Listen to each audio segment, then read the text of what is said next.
Hello, it's time for Flashback, the weekly history quiz. Let's find out what happened in history. All right, we're starting in 1878. Early phones work only in pairs. To let people choose whom to call, a veteran creates the switchboard. There we go, makes sense. And then we're going to put that against still a prisoner, Nelson Mandela secretly begins talk with the South African government to end apartheid, defying some in his party. Well, that obviously is considerably later. There we go, 1986.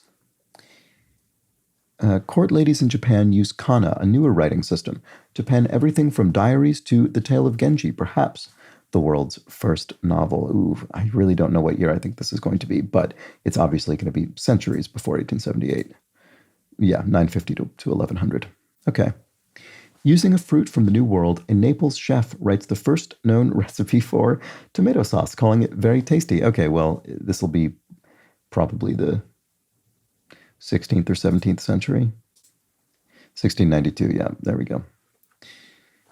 Okay, Congress limits highway speeds. It is always funny to remember how relatively recently the tomato was introduced to Europe, given how important it is to various European cuisines, such as Italian. Congress limits highway speeds to 55 miles per hour to save fuel.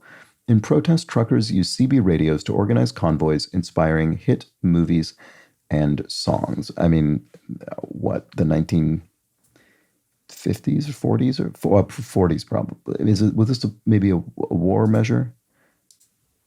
Oh, no.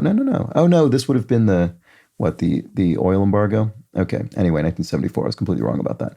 A black pioneer, Jean-Baptiste Pointe du Sable, sets up a trading post and farm at the site that becomes Chicago. That's interesting.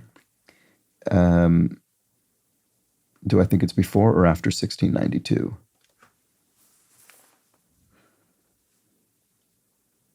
Probably after. 1780. Yeah, okay, there we go. All right, a dissertation by an American nurse, Claire Fagan, persuades doctors to do something radical. Let parents stay with their children in the hospital.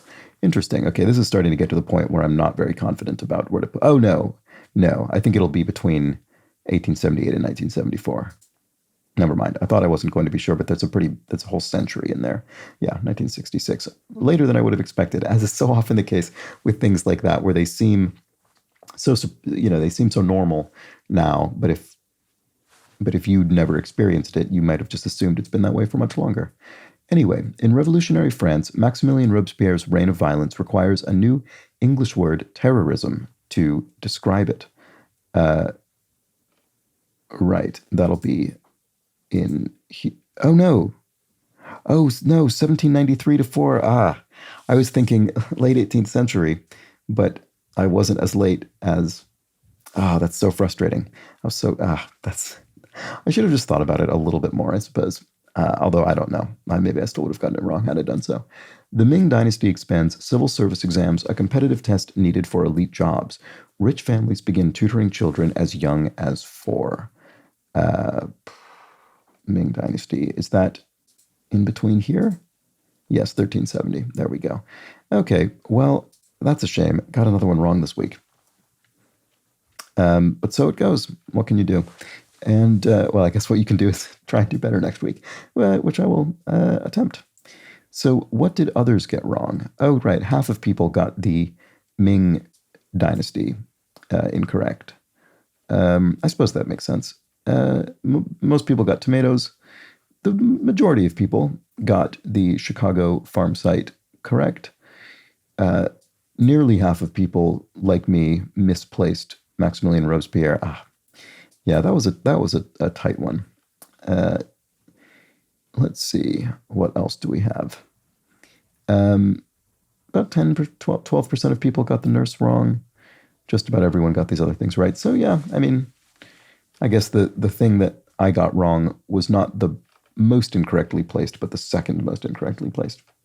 And there we have it. That was the week in history. That was Flashback. We'll be back next week with more of this. Bye for now.